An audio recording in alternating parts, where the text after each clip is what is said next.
Hai guys, selamat datang lagi di Teman Cerita. Ya, hari ini spesial 12-12. Tapi nggak ada hubungannya sih, nggak nyambung ya. Biar dikata spesial aja begitu. Cuma nanti malam kalau nggak salah ada debat presiden ya. Debat calon presiden maksudnya. Jadi langsung aja yuk kita mulai ya. Cerita nih dari teman kita namanya Alia. Belakangan gue lagi nyari-nyari lagi tuh cerita-cerita yang bikin gue gregetan. Dan bisa terkaget-kaget gitu ya. Nah, cerita dari Alia ini tuh salah satunya, gengs. Nah, awalnya nih Alia cerita kalau dia tuh lahir di sebuah keluarga yang bisa dikatakan bahagia dengan kondisi ekonomi yang berkecukupan pula. Alia nih punya satu adik cewek namanya Alea. Jadi kalau di rumah dia sering dipanggil dengan Lia dan adiknya itu Lea. Tapi berhubung nih namanya mirip-mirip ya. Jadi kita panggilannya Alia sama Lea aja ya. Jangan Lia sama Lea. Lu tahu sendiri mulut gua. Suka terbolak-terbalik kalau nyebutin nama orang mah. Nah, singkat cerita nih, kebahagiaan dari keluarganya Alia itu kian memudar sewaktu Alia tuh duduk di bangku SMA. Dimana ketika itu, ibunya sudah mulai sakit-sakitan. Sampai harus rutin cuci darah 2 kali seminggu, gengs. Yang kata dokter selama hidup ibunya harus melakukan itu terus rutin. Sedangkan kalau sekali cuci darah itu katanya butuh waktu dari 4-5 jam. Lama. Dan keluarganya Alia ini nggak mungkin ya bisa nungguin dan jagain terus ibu selama 24 jam. Secara kan bapaknya apa? Kudu ngantor. Alia sama Lea juga kudu sekolah. Jadilah mereka memperkerjakan seorang perawat nih bernama Mbak Rina, yang usianya udah sekitar 35 tahunan. Nah, awalnya Alia senang-senang aja tuh dengan adanya Mbak Rina, karena dia juga harus fokus UN, dimana udah mau lulus SMA menuju ke kuliah. Mbak Rina ini juga dilihat tuh telaten gitu ngurus ibunya. Jadi Alia ini bisa tenang kalau ninggalin rumah, misalkan dia harus bimbel dan segala macam. Yang intinya walaupun kalau ibunya sakit-sakitan, tapi Alia ini tidak kehilangan masa mudanya dan tetap bisa fokus belajar gitu, main sama teman-teman juga, bahkan sempat juga yang namanya pacaran. Jadi nggak jomblo kayak lu, Van, katanya begitu. Iya, emang kurang ajar nih Alia. Nah, singkat cerita nih Alia akhirnya kuliah. Dia masih sama pacarnya waktu SMA itu tuh lanjut. Nah, suatu malam sekitar jam 12-an, waktu dia lagi teleponan tuh sama pacarnya, namanya kan ya dibilang masih remaja, nggak remaja juga ya, awal-awal kuliah, belum merasakan kesulitan gimana hidupnya rumah tangga begitu kan, harus nyari duit, nyari nafkah, bayar cicilan rumah, inilah cuman tahu ayang-ayangan doang. Jadi mereka tuh nelfon lama baru kagak tahu ngomongin apaan. Ya lagi-lagi yang bayarin pulsa kan masih sama bapaknya itu. Biasanya tuh kalau teleponan kayak, udah kamu duluan yang tutup. Enggak, kamu duluan. Enggak, kalau kamu nggak duluan tutup, aku yang bakalan tutup. Iyalah, repot banget lu. Kalau ada gua di situ, gua banting tuh teleponnya. Ya karena kelamaan ngobrolnya berjam-jam sih. Alia aus. Nah, pas dia mau ngambil minum ke dapur, dari kamar Mbak Rina tuh terdengar ada suara desahan-desahan gitu, gengs. Kayak kagak usah dipraktekin juga kali ya. Udah suara kita yang hilang muncul gitu kan, belum berpulih. Ya ada kalian juga jijik denger gue kayak kucing kejepit ya. Nah, tapi waktu itu si Alia mikir, hah? Ngapain Mbak Rina kok ada suara begituan? Ya kan kepo, ngintip lah dia dari lubang ventilasi yang biasa ada di pintu tuh, di atas pintu. Jadi niat nih, manjat pakai bangku gitu kan buat ngintip. Dan ternyata si Mbak Rina sedang membadu kasih sama bapaknya Alia, gengs. Iya. Nah, waktu pas lihat itu ya, Alia bilang hatinya hancur banget katanya begitu. Kaki lemes, bingung juga harus gimana. Dia nggak habis pikir kelakuan bapaknya tuh bisa begitu. Ini ibunya padahal lagi sakit nggak baik-baik aja. Tapi kok bapak malah selingkuh sama perawat ibu lagi, Mbak Rina. Sambil nangis Alia buru-buru ke kamar. Dia sampai nggak ada kekuatan buat apa ngelabrak bapaknya apa gimana ya. Bingung dia harus apa tuh. Buat cerita ke ibu juga nggak mungkin. Takutnya nanti kondisinya ibu malah lebih drop. Mau cerita ke adiknya Lea itu juga nggak mungkin. Adiknya masih kecil, baru masuk kelas 1 SMP. Jadi kayaknya belum layak diceritakan hal-hal seperti itu. Dan kalau mau negur bapaknya atau ngelabrak si Maria ya tadi tuh. Nggak ngerti gimana caranya. Karena Alia ini tipe-tipe anak yang apa ya, yang pendiam, menyimpan semuanya sendiri, nggak suka konfrontasi. Jadi di malam itu Alia ini mengalami apa ya? Pergolakan batin, gengs. Hidupnya yang terasa tadinya adem ayem, abis teleponan sama ayang-ayangan tuh, tahu-tahu mendapati sebuah kenyataan yang beberapa hatinya tuh hancur. Ya udah besoknya pun dia tuh berakting seolah-olah itu dia nggak tahu apa-apaan. Jadi ya bener dia tuh memilih untuk memendam rahasia yang saksikan semalam. Semuanya dia keep sendiri. Ibu sama adiknya nih jangan sampai tahu. Tapi ternyata di malam-malam berikutnya, Alia selalu mendapati tuh bapaknya diam-diam dilihat ya masuk ke kamar Mbak Rina. Hampir tiap malam, demen banget tuh bapaknya tuh. Dan makin lama ngeliat gelagat mereka kayak makin kayak terang-terang gitu, nggak ngumpet-ngumpet. Ya karena mungkin si Alia udah tahu ya. Jadi pas perhatiin tuh mereka berdua kayak ngasih gesture-gesture macam orang lagi kasmaran gimana sih? Ya Alia kayak enak ya, ngerasa geram gitu ngeliatnya. Dan karena dia nggak bisa ngadu ke siapa-siapa nih, akhirnya dia meluapkan semuanya tuh ke pacarnya. Sampai-sampai si Alia ini tuh mendadak jadi semacam apa ya, cewek rebel yang suka nginep gitu di luar, nggak pulang-pulang ke rumah. Karena dia muak gitu kalau di rumah ngeliat bapaknya sama Mbak Rina, nggak mau. Ya keseringan si Alia nginep di tempat pacarnya itu, gengs. Sampai tiba-tiba waktu si Alia lagi nginep tuh di tempat pacarnya, dia dapat kabar kalau cara tiba-tiba. Di situ tentunya si Alia kayak merasa bersalah. Maksudnya dia nggak ada di sisi ibunya sewaktu ibunya nggak ada. Malah nginep di rumah pacarnya. Perkara dia males banget tuh sama keadaan rumahnya. Kalau ngeliat si bapak sama Barina kayak mesra-mesraan diam-diam. Yang padahal sebelum si Alia ini mengetahui semua rahasia perselingkuhan itu, ya dia rajin gitu berdua sama ibunya ngobrol, nyuapin, ngapain gitulah, melakukan quality time bersama. Tapi semenjak si Alia ini tahu rahasia bapaknya, dia kayak nggak tega gitu kalau deket-deket sama ibunya, ngelihat ibunya gitu kan, ya dia tapi nggak bisa cerita. Padahal sebenarnya ibunya ini telah diselingkuhi. Alia ini nggak bisa berbuat apa-apa, malah jadi kayak ya menghindar dari si ibu. Tapi kok ternyata tahu-tahu ibunya meninggal. Nah mungkin karena rasa kepikiran dan rasa bersalahnya, Alia ini beberapa kali mimpiin ibu. Namun yang membuat Alia takut adalah setiap kali dia mimpiin ibu, kondisi ibunya awalnya senyum, tahu-tahu berubah jadi serem, gengs. Dimana mulut dan matanya ngeluarin darah sambil teriak ke Alia, "Kamu harusnya jujur." Nah dari situ si Alia kalau bangun kayak mikir dia, kok bisa dimimpiin sosok ibunya kayak begitu ya? Maksudnya harus jujur apa? Apakah sebenarnya ibu udah tahu nih rahasia yang disimpan oleh bapak? Tapi Alia nih nggak jujur bilang ke ibunya. Padahal kan Alia juga tahu. Jadi mungkin ibu udah tahu nih Alia berbohong selama ini sampai akhirnya ibunya telah tiada. Dan ibunya taunya setelah udah ada di alam sana. Makin kepikiran tuh si Alia. Sampai badannya kurus bang. Hampir setiap hari si Alia ini tuh datang ke pemakaman ibunya untuk minta maaf dan curhatin segala apa yang mau diomongin lah. Kayak waktu ibunya ini masih ada. Dan karena rasa bersalahnya juga, dia akhirnya putus tuh sama pacarnya. Ya sebenarnya pacarnya nggak salah apa-apa. Dan mereka putusnya katanya juga baik-baik. Soalnya kan Alia ini merasa seharusnya waktu kejadian malam itu, dia ada di rumah, bukan nginep di tempat pacarnya. Singkat cerita akhirnya kira-kira sebulan berlalu nih. Tapi belum 40 harian ya. Dimana ya Alia ini masih berduka. Dan sering menangis tuh di dalam kamar kangen sama ibu. Si Barina nih dilihat-lihat makin deket tuh sama si bapak. Lah, di awal kan tugasnya Mbak Rina di rumah harusnya ngerawat ibu ya. Dia kan di-hire buat ngerawat ibu setaunya si Alia. Sekarang ibu udah nggak ada, ngapain masih ada di rumah itu orang? Tapi bapaknya beralasan, ingin menjadikan Mbak Rina ini sebagai ART. Buat ya ngerawat rumah. Ya dalam hatinya si Alia ngerawat rumah apa ngerawat bapak? Dia dongkol banget tuh. Di situ adanya nilai yang masih kecil padahal ya. Itu juga udah mulai curiga melihat bokapnya sama Mbak Rina. Ya walaupun masih kelas 1 SMP, tapi kan sekarang anak SMP kagak buru-buru amat ya. Malah anak SD udah pada pacaran segala macem, udah tua sebelum umur. Nah, si Leni cerita beberapa kali ke Alia kalau dia sering mergokin si Mbak Rina ngambilin baju-bajunya ibu dari lemarinya ibu. Terus dipakai sama dia. Alasannya katanya biar baju-bajunya almarhumah ibu tuh bisa ya bermanfaat gitu kan daripada digantung doang di lemari. Karena Mbak Rina ini juga mengakunya cuma bawa sedikit baju dan sudah diperbolehkan juga sama bapak. Ditambah lagi, Lea juga cerita waktu Alia masih di kampus nih belum pulang, bapaknya itu pernah mengajak Mbak Rina buat belanja bulanan. Ya maksudnya sampai dianterin ya kan, kayak ngapain repot-repot sampai dianterin? Emang si bapak kagak punya kerjaan? Kenapa nggak Mbak Rina disuruh aja naik ojol gitu kan? Ya dengar cerita begitu, si Alia nih mikir, wah nggak bisa didiemin nih, kayaknya lama-lama Mbak Rina nih tipe-tipe orang yang suka ngelunjakan. Apalagi semenjak ibu udah nggak ada. Marah banget pokoknya tuh Alia. Karena gimana pun juga kan ibunya ini belum meninggal 40 harian loh. Baru sekitar sebulan 30 hari. Bisa-bisanya nih mereka berdua nih malah kayak makin terang-terangan. Kagak ada tahu malu, kagak tahu malu. Iya kagak tahu malu ya. Nah tapi di tengah obrolan itu, Alia nih tiba-tiba nyium bau-bau kayak ada bau bunga sedap malam guys. Ya si Alia langsung refleks nih nanya, Lea, kamu nyium bau nggak ini?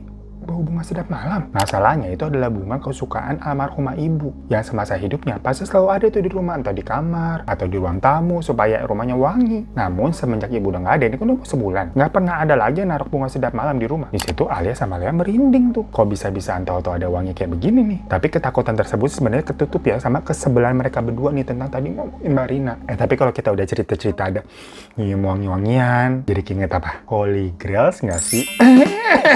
Ya Allah, saking semangatnya apa begini batuk gua. Soalnya sekarang nih Holy Grails ada yang baru, gengs. Yaitu Eau de Parfum tapi satuan kayak gini, cakep ya. Jadi gampang banget kalau mau dibawa-bawa gitu kan di 25 mili. Nggak menemunin tas lo gitu kan, nggak berat-beratin tas lo. Misalkan kalian habis naik ojek atau naik kereta, naik busway, nyampur tuh baunya sama matahari, kena asap polusi. Apok deh pokoknya. Langsung aja nih, semprot-semprot. Udah enak banget. Aduh, enak banget. Tiba-tiba ini kita langsung berasa mentor begitu ya. Gokil nih parfum bener ya. Wanginya tuh kayak wangi-wangi orang kaya. Nah pokoknya Holy Grails yang EDP ini tuh ada 5 varian gengs, yang diambil dari wangi-wangi bestseller yang mahal-mahal itu. Yang paling gue suka nih yang Queen sama yang Loose Cherry, yang tadi gue semprot tuh yang Queen. Aduh wanginya, Tuhan enak banget. Karena EDP juga tahan banget sehari lebih dari 8 jam gengs. Dan bopong lagi 12-12 kan dari awal tadi gue udah bilang 12-12 spesial nih. Satu parfum EDP ini botolnya kaca loh, bukan kaleng-kaleng. Ini Eau de Parfum, bukan kolon, bukan body mist, bukan Eau de toilet. Enggak, ini EDP, jauh lebih awet. Harganya berapa? 35.000. Udah gitu kalian bisa lagi nih pakai voucher khusus 12-12 di Shopee buat tambahan diskon. Makanya langsung gercep deh. Lagian ada IDP 35.000 murah ini, langsung aja cek link di deskripsi di bawah ya. Nah pokoknya abis itu ya gengs ya, Alia nih sama Lea berencana untuk bikin Barina nggak betah pokoknya tinggal di rumah dan bisa cabut secepatnya. Pokoknya mereka mau bikin nih semua kerjaan yang dilakukan sama Barina nggak bener jadinya. Jadi pernah tuh sampai masakannya dikasih garam, sampai bapaknya pas nyobain ngelepehin gitu, asin banget. Terus setrikanya diberantakan lagi, dilecek-lecekin, lantai dikotor-kotorin gitu supaya si Barina capek ngepelnya ya. Cuman entah kenapa nih, Barina tuh selalu diem aja gitu ngadepin semua itu. Kayak nanti masakannya diganti alias dia masak ulang lagi, nyetrika ulang lagi, dan ngepelin aja terus tuh lantai tuh tiap kotor. Padahal kan harusnya dia nyadar juga ya kalau dia lagi dikerjain nih sama Alia dan Alea. Masalahnya kedua pun si bapak ini lihat kok nggak pernah marah. Tiap kali kerjanya Barina dinilai tuh emang nggak bener. Sampai Alia mikir, apa jangan-jangan bapaknya dipelet ya? Dan jangan-jangan Barina ini ngirim guna-guna ke ibu, sampai akhirnya tuh ibu tahu-tahu bisa meninggal mendadak. Karena ya walaupun keadaan ibunya sakit, tapi sebelum malam itu tuh kondisi ibunya kayak baik-baik aja kok kelihatannya. Bukan yang kayak lagi kritis gitu. Enggak. Akhirnya Alia mencoba mencari tahu mengenai siapa nih Barina nih sebenarnya. Dia kontak-kontakan sama adik itu di rumah. Jadi waktu itu ya Alia pura-pura nih perginya ke kampus. Terus pas dibilang nih sama adiknya, si bapak sama Barina udah keluar dari rumah. Kayaknya pergi ke supermarket gitu ya. Udah Alia buru-buru pulang dan masuk ke dalam kamarnya Barina. Dia geledah tuh kamarnya Barina kan, mulai dari laci dibukain, lemari semuanya. Tapi tahu-tahu Barina masuk kamar.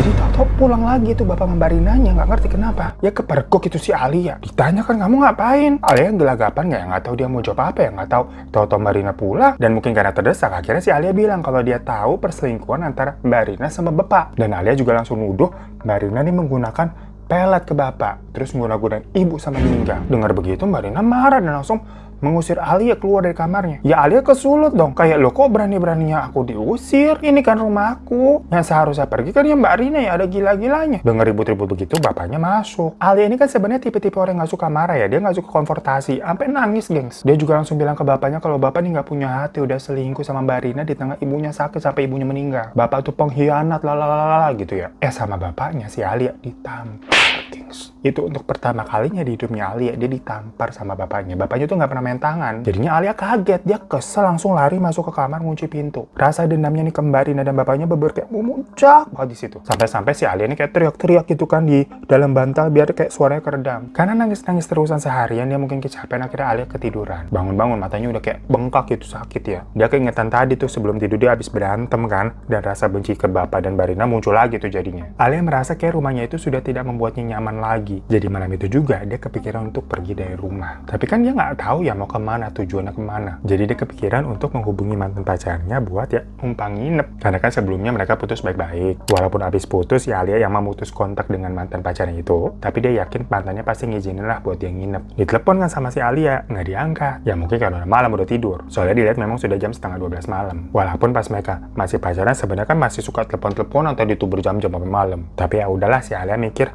packing dulu aja. Nanti dia bisa langsung udah capcus aja ke tempat mantannya, ketok pintu gitu kan, karena tempat mantannya itu tuh ngekos. Kos-kosannya sih dibilang bebas enggak, tapi katanya penjaganya bisa disogok gitu. Makanya kan sebelumnya memang Alia sempat tuh beberapa kali nginep di rumah pacarnya sampai pas malam ibunya meninggal. Nah pas sudah selesai packing nih, si Alia keluar diam-diam tuh supaya nggak ada suara. Nah pas dia mau jalan ke depan pintu utama, sekelebat dia kayak ngeliat ada yang lewat gitu. Itu kan lampu posisinya pada dimati-matiin ya udah malam ya. Alia kira itu adeknya si Lea. Makanya sama Alia kayak sempat bisik-bisik kayak, Lea kamu udah bangun. Tapi nggak ada yang nyaut. Malahan tau-tau terdengar kayak ada suara orang turun dari tangga. Nah takut itu bapaknya ya, bapaknya kan tidur di lantai atas. Kalau nanti dia ke gap gitu kan mau kabur, ya alamat kagak boleh dikunci ntar dia di kamar. Akhirnya Alia sosokan langsung duduk di sofa tuh di ruang tengah dan nyembunyiin tasnya tuh di samping kursi. Jadi kayak sosokan lagi duduk aja udah. Tapi ditungguin kok nggak ada yang turun-turun tuh dari tangga. Akhirnya Alia mau ngintip tuh ke daerah tangga. Mau lihat nih sebenarnya ada orang nggak sih? Alia ngeliat ke tangga. Dia melihat sosok ibunya di ujung tangga tuh berdiri diem aja. Ya Alia yang kaget langsung lari masuk ke dalam kamarnya dan ngunci pintu. Dia kan tahu sebenarnya ibunya udah nggak ada. Terus tadi yang dilihatnya apaan? Gemeteran dia kok ada sosok ibunya. Lagi ketakutan kayak gitu. Pintu kamarnya tuh gagangnya kayak goyang-goyang gitu gini. Yang untungnya kan sama dia tadi udah dikunci ya. Kaget banget tuh Alia tuh ngeliat begitu. Masalahnya udah digoyang-goyangin gitu gak ada suaranya. Apakah itu bapaknya, adiknya, atau Mbak Rina gitu kan. Cuma goyang-goyangin gagang pintu doang. Karena itu si Alia gak berani lagi buat keluar kamar. Jadi niatan dia untuk kabur malam itu ditunda deh. Dia gak berani keluar. Semalaman dia ketakutan. Tapi gak tahu mesti nelfon minta tolong siapa. Mantan pacarnya dia telepon-teleponin gak diangkat-angkat nih soalnya nih. Sampai akhirnya udah Alia ketiduran dan dimimpiin lagi sama sosok ibunya itu gengs. Dimana ibunya nih marah dan bilang kalau semua ini karena si Alia nih nggak jujur. Pas bangun gitu udah pagi ternyata. Alia bener-bener bingung kok dia mimpiin hal seperti itu lagi. Dia harus apa emang? Mau jujur gimana kan ibunya juga nggak ada ya mau ngomong ke ibunya gitu jujur tentang perselingkuhan bapaknya. Kemarin pun kan dia udah bilang langsung tuh ke bapak sama Mbak Rina kalau dia udah tahu. Tapi alhasil malah dia ditampar sama bapaknya. Nah dia juga langsung keinget tuh rencananya kabur semalam kan nggak jadi nih. Tapi tasnya masih ketinggalan di ruang tengah tuh kan dia taruh di samping sofa semalam. Nah pas dia keluar nyariin itu tas udah nggak ada loh kemana. Baru dicariin di sekitaran situ nggak ada. Akhirnya dia nanya dong ke Mbak Rina. Ya soalnya kan gimana pun juga yang dia bersih-bersih di rumah. Tapi sama Mbak Rina tuh didiemin alias dicuekin si Alia. Alia berbenahan emosinya tuh pagi-pagi loh. Dia mikir wah ini orang bener-bener muncak banget. Tapi dia malas ribut ya masih pagi. Jadi Alia langsung kayak nyari sendiri tuh tasnya di mana. Tahu-tahu kayak kepalanya berasa dipukul kenceng banget. Sampai Alia pusing terus kelingan gak sadarin diri. Pokoknya bangun-bangun ternyata dia udah di kamar lagi. Dan dilihat ada bapaknya sama ada Lea. Ya di situ Alia langsung ngadu. Kepala aku tuh tadi dipukul kenceng banget sama Mbak Rina. Padahal aku cuma nanyain tas aku di mana. Pak, Mbak Rina itu jahat. Dia punya rencana yang gak baik untuk keluarga kita. Dia mau nyelakain aku. Alia, coba kamu tenang dulu. Justru tadi Mbak Rina yang nyelamatin kamu. Dia panik banget pas kamu tiba-tiba pingsan. Alia dengar begitu kayak, hah? Jadi bapak bilang Mbak Rina nyelamatin aku? Wah, nggak bener nih. Sampai nggak bisa berkata-kata lagi Alia. Dia antara sedih karena bokapnya sendiri kok nggak percaya sama ucapannya ya. Tapi takut juga nih kalau nanti ke depannya Mbak Rina ini berani melakukan hal-hal yang lebih gila lagi. Yang bahkan jangan-jangan bisa mengancam nyawanya dia, nyawanya Alia. Karena kan Alia ini sudah menunjukkan apa ya, perlawanannya terhadap si Mbak Rina kan. Dimana Alia yakin nih Mbak Rina mau merebut posisi ibu. Ya sampai dipukul begitu sama pingsan. Makanya hari itu juga si Alia nih tekadnya untuk beneran jadi nih kabur dari rumah nih kalau nggak gue celaka nih. Setelah tadi Alia udah siuman, ayahnya kan akhirnya ke kantor tuh walaupun telat. Karena pas dilihat Alia udah bangun nih, udah baik gak kenapa-napa, ayahnya malah menitipkannya ke Mbak Rina. Ya dalam hatinya Alia lah, gue dititipin sama seorang pembunuh kayak begini, serem banget. Nah tapi masalahnya tas yang kemarin buat kabur itu kan belum ketemu nih lah baju-bajunya di situ. Jadi Alia akhirnya nyariin tuh diem-diem. Dia mikir apa diumpetin sama Mbak Rina di kamarnya kali ya. Makanya dia ngintip-ngintip tuh Mbak Rina lagi ngapain. Dilihatnya sih Mbak Rina lagi sibuk tuh ngumpas wortel di dapur. Buru-buru tuh si Alia ke kamar Mbak Rina dan nyariin tasnya di sana. Namun lagi-lagi kepergok, gengs. Tahu-tahu Mbak Rina datang kayak, ngapain kamu? Sambil bawa pisau tadi buat motong wortel. Tatapannya kayak tajam gitu, marah. Ngapain kamu? Mbak Rina yang masuk ke kamar sambil bawa pisau begitu kan buat si Alia parno ya. Takut tuh si Alia tuh. Nah kebetulan dia ngeliat tuh ada gunting kecil di meja kamar Mbak Rina. Langsung Alia ambil dan kayak langsung defense gitu. Karena kan dilihat posisinya Mbak Rina juga megang pisau ya. Mbak Rina di situ bilang, Alia, letakin guntingnya. Ya Alia balas bilang, ya Mbak juga letakin pisaunya. Ya iya dong, biar fair dong. Tapi Mbak Rina tetap megang itu pisau, gengs. Yang mana ujungnya mengarah ke Alia. Dan perlahan-lahan Mbak Rina nih sambil mendekat. Ya Alia panik. Akhirnya langsung nendang Mbak Rina pakai kaki. Sampai Mbak Rina jatuh. Dan kesempatan itu digunakan sama Alia buat lari keluar kamar. Dia langsung pergi tuh ke kamar Lea dengan maksud mau ngajakin si Lea kabur bareng-bareng tuh minta pertolongan warga. Mbak Rina ini udah fix, udah gila nih. Tapi begitu dia buka kamar Lea, dilihatnya tuh Lea udah terbaring pucat deh. Mukanya tuh juga hampir membiru. Ditepuk-tepuk kan dibangun nih sama si Alia kan. Gak bangun-bangun itu adanya. Badannya juga dingin banget. Kayak gini nafas udah gak ada. Adiknya meninggal. Alia ini bener-bener antara panik, kaget, sedih, nangis-nangis histeris. Dia yakin kalau ini pasti perbuatannya Mbak Rina yang mungkin telah meracuni Lea pakai sup wortel apa gimana tuh, apa adiknya begitu. Dan terdengar tuh suara Mbak Rina teriak, Alia, di mana kamu? Karena Alia ini nggak mungkin gotong-gotong Lea ya. Akhirnya Alia ini pilih untuk kabur lebih dulu buat nyari pertolongan. Akhirnya udah si Alia berhasil tuh kabur dari rumah. Lari dia ke rumah tetangga yang paling deket dari rumahnya. Ya tetangganya itu juga ngeliat si Alia lari-lari gemetaran gitu ya bingung. Tetangganya itu juga mencoba nih menenangkan Alia dan mulai nanya pelan-pelan, kenapa kamu panik begini? Ada maling, ada perampok, atau ada apa? Cerita tuh kan si Alia sambil kayak terbata-bata saking paniknya. Kalau Mbak Rina itu mantan suster yang sekarang udah jadi ART, baru aja ngeracunin Lea dan mau nyerang diriku pakai pisau. Kondisi Lea udah kaku, udah dingin, gak bernafas, tapi tolongin ada saya, tolongin Lea. Nangis terus si Alia tuh. Dengar penjelasannya Alia, tetangganya kayak, hah? Aduh bingung gitu harus apa. Akhirnya dia bilang, oke. Kamu aman di sini, kamu tunggu aja pokoknya di sini. Nanti saya sama warga sama satpam sekalian semuanya ngecek ke rumah kamu. Ya Alia tenang tuh udah ketemu sama tetangganya. Seenggaknya ada saksi lah, dia bisa aman tuh di situ. Nah tetangganya itu kan suami istri. Alia ini akhirnya ditemani sama si istri. Sementara suaminya tuh pergi tuh nengok rumahnya Alia. Alia diantarin tuh ke kamar, terus dibikinin teh hangat gitu kan. Terus ditinggal sendirian ya, mungkin biar lebih tenang. Tapi habis itu terdengar suara pintu dikunci. Loh. Kok tau-tau si Alia dikunciin di dalam kamar? Ya Alia panik dong, langsung gedor-gedor dia. Beneran dikunciin dari luar, gengs. Wah, jangan-jangan tetangganya ini udah sekongkol sama Mbak Rina. Dan di dalam kamar itu dia tahu-tahu mencium aroma bunga sedap malam. Nah pas dilihat di dalam kamar yang memang ternyata ada itu bunga sedap malamnya. Dan dari dalam lemari terdengar kayak ada suara yang nyakar-nyakar gitu dan sebenarnya kayak di geris-geris kuku. Alia nangis-nangis tuh gedor-gedor pintu minta dibuka. Dan akhirnya nggak beberapa lama pintunya dibuka. Dilihat ada bapaknya Alia bersama ada warga, ada satpam, terus petugas-petugas gitu baju putih. Alia yang ketakutan itu langsung meluk bapaknya dan bilang kalau dirinya tuh mau dicelakain sama Mbak Rina. Tapi tahu-tahu petugas berbaju putih itu yang pada datang itu megangin dia dan maksa masuk ke dalam mobil bersama bapak juga. Dan ternyata di situ Alia dibawa ke rumah sakit jiwa. Di situ pun Alia bertanya-tanya, kenapa dia dibawa ke rumah sakit jiwa? Apakah dia mau dituduh gila untuk menutupi semua perlakuannya nih Mbak Rina? Kalau iya, wah, kacau banget. Dia nggak nyangka bapaknya bisa setega itu hanya untuk melindungi nih Mbak Rina, lebih percaya sama Mbak Rina. Namun setelah penanganan dan terapi yang akhirnya Alia jalani, ternyata yang gila bukan Mbak Rina ataupun bapaknya, melainkan dirinya sendiri. Jadi semua ini ya Alia sendiri ya yang udah dengan sadar menceritakan semuanya, geng. Karena dirinya ternyata itu mengidap skizofrenia paranoid, di mana dia mempunyai kecurigaan dan ketakutan terhadap orang lain atau sesuatu yang tidak nyata. Karena ternyata hal yang sebenarnya adalah bapaknya Alia itu memang sudah menikah siri dengan Mbak Rina, gengs. Dan hal itu pun sudah mendapatkan persetujuan dari ibu. Bahkan ada foto mereka tuh ijab kabul, di mana ada ibu juga di situ. Semuanya dilakukan karena memang umur ibunya Alia itu divonis gak lama lagi oleh dokter. Dan pernikahan antara bapak sama Mbak Rina itu malah ibu yang minta. Nah, Mbak Rina nih sebagai istri muda akhirnya dengan setia merawat ibu juga, gengs. Dan sampai akhirnya ibu tiada, yaitu memang karena penyakitnya. Yang dari awal kan memang sudah divonis gak akan bertahan lebih lama lagi. Karena ibu itu ternyata menderita leukemia dan gagal ginjal kronis. Karena obat-obatan keras juga yang dikonsumsinya. Sementara adiknya Lea itu udah lama gak ada.